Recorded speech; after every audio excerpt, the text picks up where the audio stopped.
I went through some tough times after I left the Oprah show. I made a conscious decision that when I felt I had said all that I could say and the audience had heard it, that I would move on and that I would not spend my life regretting or trying to hold on to what used to be or hold on to what I had.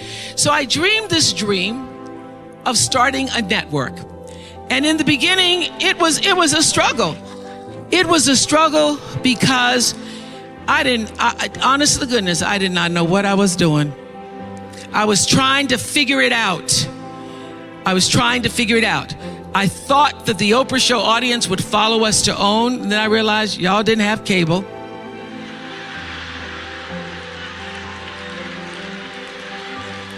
And if you had cable, you did not have the OWN package. So it took me a minute.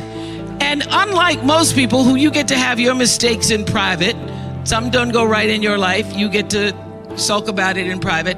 If I make a mistake, it's on the CNN crawl or the CNN news. So when I was in the climb and there were so many wonderful owners, I see Churl Action Jackson here. There were so many wonderful owners, people who said, oh, we're going to stand with you. We're going to stand by you. Thank you, Roland Martin. There were so many people who said, listen, we believe that this can happen.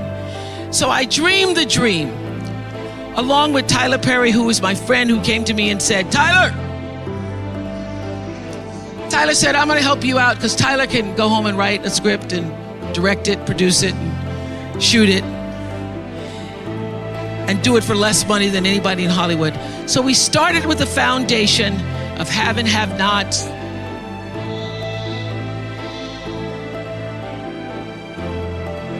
So it is my intention to fulfill the dream of the Creator. It is my intention to live to the highest calling and be pressed to the mark of the highest calling that I have come to do.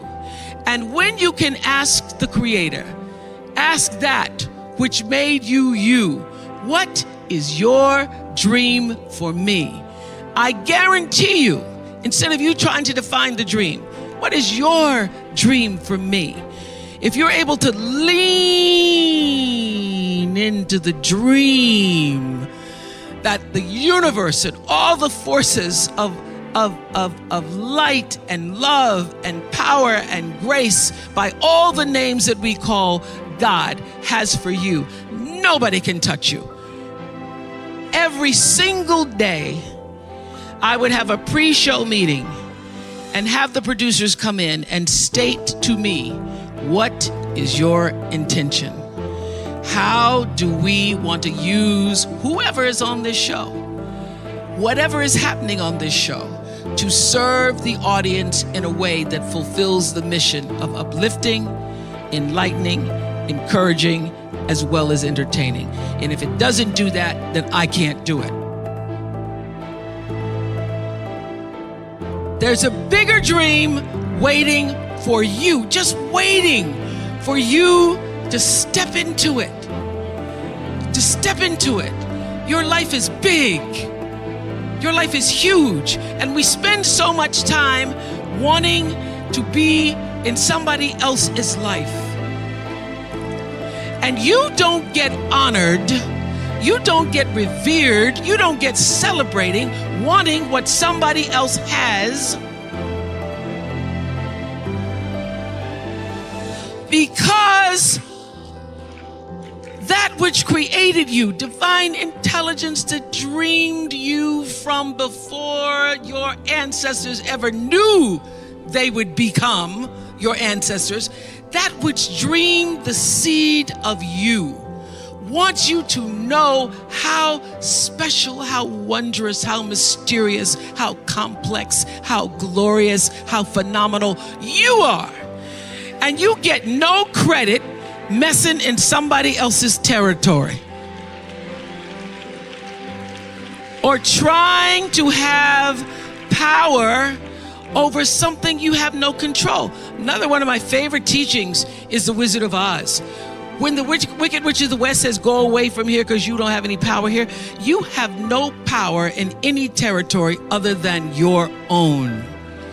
Oh, but you are the master of that. You get to be the master of your own fate. You get to be the captain of your own soul. And if you just manage that, if you just took care of your territory, oh, the glorious, glorious, glorious, wondrous, wondrous opportunities and possibilities that are waiting for you. So the question is, what are you resisting? What are you pushing against? What are you not allowing? What are you blocking because you have this idea of who and what you're supposed to be, instead of leaning into the dream that's already been created and waiting for you. It's waiting for you. And the second, it's an instant thing. It's a shift in the way you see yourself and the power from which you have come. If loving you is wrong, love thy neighbor. Mama Hattie. And then I started to dream another dream about scripted television, because in the beginning I was told you couldn't do it. You couldn't do it, didn't have enough money to do it. And I dreamed the dream. I read Proverbs 11:28 that says, those who trust in their riches will fall, but the righteous will rise and thrive like a green leaf.